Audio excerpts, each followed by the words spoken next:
afternoon, kiddies. It's time for a little talk. Today's message about dealing with the weather will be discussed while we climb Cabbage Pass. That's right, we're in Pendleton, Oregon, passing the Arrowhead Travel Plaza, which is off to my left over there a little bit. Nice place to stop and get you a buffet if you're ever out this way. Mile marker 216 on 84, Pendleton, Oregon. So, without further ado though, let's talk about it. So here in the northwest, I'm in Oregon. Forgot where I was at for a second there.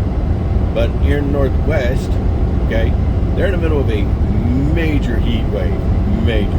Temperatures 110, 115. Even yesterday I got pictures of 122 in right outside of Portland. I mean, this is ridiculous. They busted some records, okay? And it's playing hell on the reefers.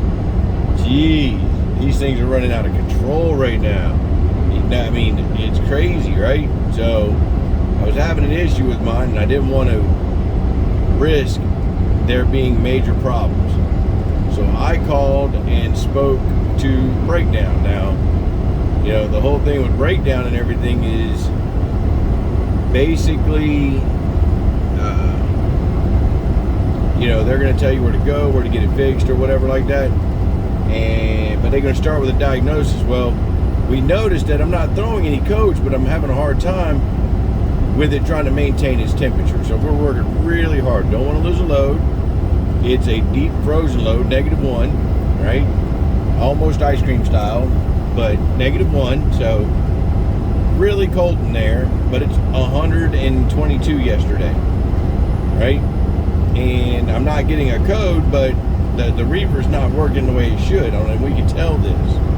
So what do? Well, we look at it, we're staring at it, and then it's obvious what's going on. We're not getting any good airflow around the reefer's head unit while it's sitting there, okay? So here it is, it's sitting there. We're trying to get some airflow on it and everything, make it feel better, make it look better, so we can, you know, keep them temperatures down and everything. I dollied down and disconnected.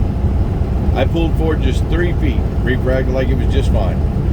That little bit of fresh air coming out from underneath it was all it really needed to get itself together, which is great. I'm glad it did. You know, that's important. I don't want my reefer unit to be working hard because it's a new one. I mean, I've got an 840 trailer, okay? These are our newest trailers. They should not be working that hard, but then we see what the problem is, right? But let's back up a little bit. Ahead. We know that there are issues when you got something really cold and you're in the heat, right? Normal. Like, perfect example would be if you get the Covington, Tennessee to Henderson, Nevada run. You do that run in July or August, well, you're picking it up and it's 90 degrees, you're going to drop it off, it's 110 degrees, 115 degrees. Yeah, that's just how it is. There's nothing about it. You can't do anything about it, right? So we know how to deal with the heat. Hey, look, Schaefer coming down the mountain. Better doing it right and everything. That's cute. I must have trained him. So my thing is as we sit here and look at the summer weather, what are some of the things that we can do, right, as operators at that level, like basic operations of the reefer unit? Is there anything that you can do? Well, yes. You know, when your day starts, no matter what time your day starts, but when your day starts, pre-trip your reefer unit. It doesn't matter. Don't matter. You can pre-trip every reefer unit, even if it's loaded. Pre-trip it. Let it find the problem. That's what the whole pre-trip is there for. When you get up there and you hit on that box and you're doing the pre-trip, right? You're looking for the problem, and you're going to have the computer help you look for that problem, right? So while that's running through the pre-trip, you can do the rest of your pre-trip. You know, get out, check your lights, check your tires, kick mud flaps, all that good stuff. It's great, right? So that's important. You want to get out there and do that. Then, if it comes back in green, well, guess what? You're golden. Then we're going to go to the 40-70 rule. Right? What is 40-70 rule, you may be asking yourself? 40-70 is the defrost rule. When the temperature in the box is 40 degrees or colder, and the temperature outside of the box is 70 degrees or warmer, you will defrost it every time you get out of the truck. So you do your pre-trip, you're not going to do a defrost. Why? Because there's a defrost mode during pre-trip. During the pre-trip, it's going to run a defrost. Just the way it does, okay? But then you drive, say you get in there, you do your pre-trip, everything passes, you drive. 2 hours later, you stop at a rest area. You got to use the restroom. When you stop and get out, defrost. Just hit the defrost button and walk away. Don't worry about nothing. Just go away. You do what you were going to do. You get back in the truck, you drive. Well, you got to fuel in an hour. When you get to your fuel, you're going to defrost the trailer. Just get on defroster. What that's doing is that's keeping ice from forming on the condenser coils. And when you prevent ice from forming on the condenser coils, you're preventing the freon from being, you're preventing the incident where the coolant inside the refrigerator freezes up in the pipes. That's basically what it is. That's why when you defrost and you look, you get water just pouring out of it. That water is ice that is coming off, that you're melting off of the lines, your coolant lines. See, and I'm keeping an eye on my, we're climbing this is Cabbage Pass. This is one of the major passes in the country. I came down this the very first time with a man named Jim Neely. Stevens Transport, shout out Jim Neely. We actually broke the golden rule for him, which I still live by to this day. You do not drive at night in the mountains or in the snow. You can do 2 out of 3, avoid doing 3 out of 3. Well, my very first time coming down this mountain, it was not snowing when we started. It was snowing when we got started coming down, or about a quarter of the way down, here comes the snow. So that's just the way that worked, right? Anyway, let's go back. So as we drive along here and everything like that, I'm keeping an eye on my water temperature because I don't want to, overheat my damn engine or whatever. So I'm looking at my gauges, we look good. Keep on going, right? So we got the 40-70 rule that we just discussed. And that's a simple rule to follow. It's not that hard. 40 degrees in the box or lower, 70 degrees or higher on the box out or outside temp. You will defrost every time you get out. Run a pre-trip every day. I don't care what anybody tells you. I mean, I've even sat down with Mr. Cutter, president of Schaefer, and Mr. Ostergaard, the chairman of the company, and said the exact same things to them. We will defrost and all that, no matter what.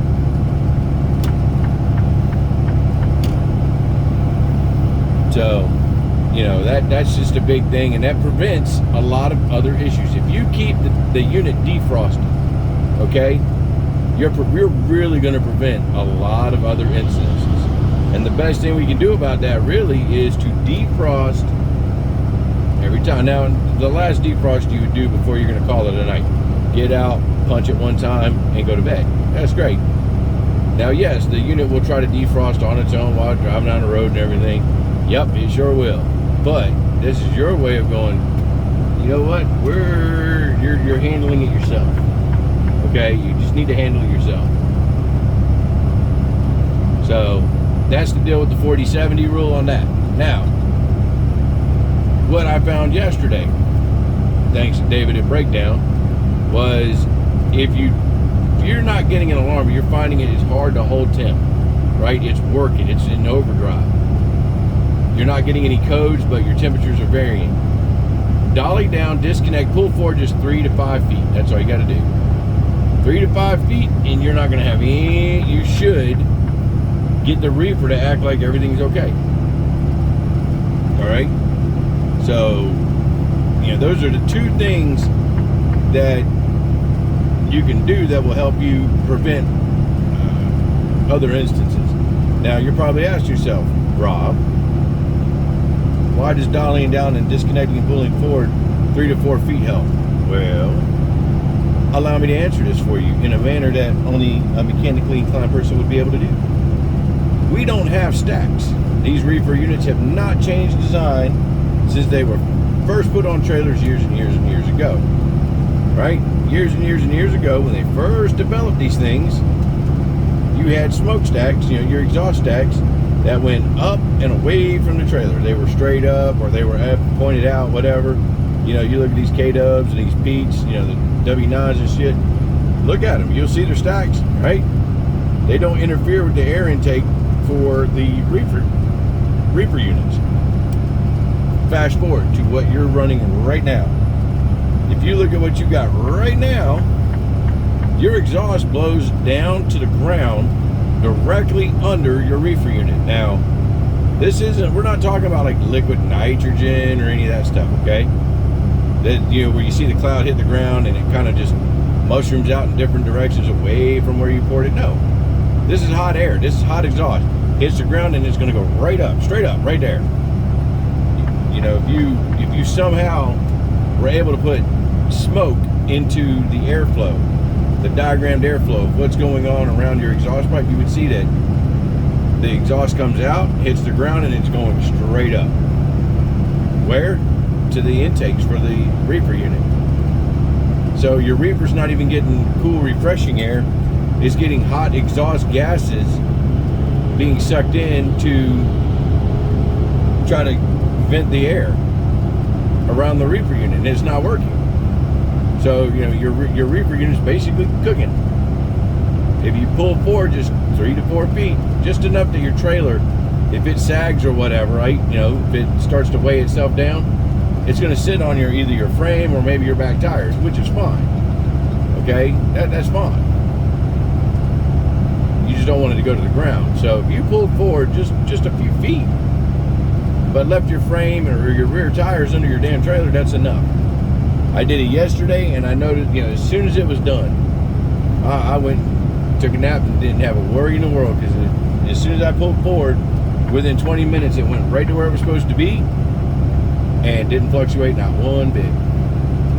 So that just goes to show you that little things like that can help, okay? And that's the stuff that we really need to keep on top of. That's the stuff we need to be doing. It's the little things. Because those little things, just pulling out from under there and defrosting, will keep you from sitting at a carrier dealer. It'll keep you from sitting at, you know, a Thermo King dealer, which Thermo Kings, the new Thermo Kings, are not having as many problems. In fact, that's the one unit we have had, from my understanding now, you know, this is via Mr. Eric Cutter, president of Shaver. The new Thermo Kings haven't had any issues this summer so far yet. So that sounds great, because I'm a Thermo King guy. I prefer Thermo Kings. Sorry, carrier, just personal preference. So, you know, it's important that we do the right thing that we can do to control keeping from sitting in a shop somewhere, right? So the most important thing is pre-trip every day. Find that problem. If that thing goes through its pre-trip and says there's nothing wrong, then let's go to the next step. Next step is going to be that you're going to defrost. Use the 40-70 rule.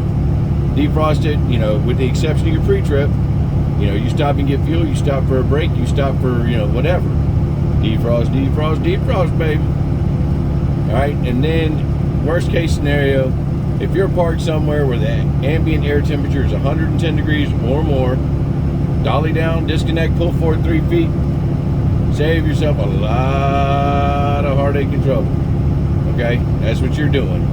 You're saving yourself a lot of heartache and trouble, and that's a good thing. You don't really want to deal with all that. Okay, so just those 3 things right there seem to be the critical steps that we as operators can take to prevent sitting somewhere broke down, you know, at carrier or Thermo King or whatnot like that, and you'll be able to keep on going. Okay, now look at there. In the time of this little chit chat we've had, we started out at the bottom of Cabbage, and 14 and a half minutes later, I just caught my gear coming back up. We are now at the top of Cabbage. We got another pass right in front of us called Dead Man's Pass, but it is what it is on that. I ain't dead. I passed over it a bunch of times. They can't scare me. You ain't scaring me. I ain't scared. So, with all that being said, I hope you guys paid attention. I hope you learned something. You know, I hope you enjoyed the view. It's a great way to come up the mountain right there. What a good day. For those that are wondering, yes, I did it 35 miles an hour coming up the hill. I got 30,000 pounds in the box, loaded to the back door. Wheels were set at 41 feet to the center of the rear axle group. And yeah, we pulled up pretty good there. So I hope that you guys got something out of that. Remember, it's the dog days of summer. You know, this is why we have reefer units. If we didn't need them, they wouldn't have them, okay? So let's take care of it. Let's keep ourselves working, keep ourselves gainfully employed, keep ourselves making all that good money Schaefer wants to pay us. All right? You know, we'll talk more about that later, but just right now, enjoy it. Remember, dog days of summer, pre-trip every morning or before every shift. 40-70 rule. All right, 40 degrees in the box or colder, 70 degrees outside or warmer, pre-trip it, okay? Or I mean, defrost. And then if the ambient air temperature, when you park, if you're gonna be parked for any kind of extended period of time, more than an hour, if you're gonna be parked for more than an hour and the ambient air temperature is 110 degrees or more, dolly down, disconnect, pull forward 3 feet, let the reefer breathe, and you should prevent a lot of the problems. My name is Schaefer Rob. I've enjoyed doing the chit chat with you guys. Look forward to talking to you guys again soon. In the meantime, keep it rubber side down, shiny side up, and in between the lines. Safe travels, guys. Make it. Let's do it.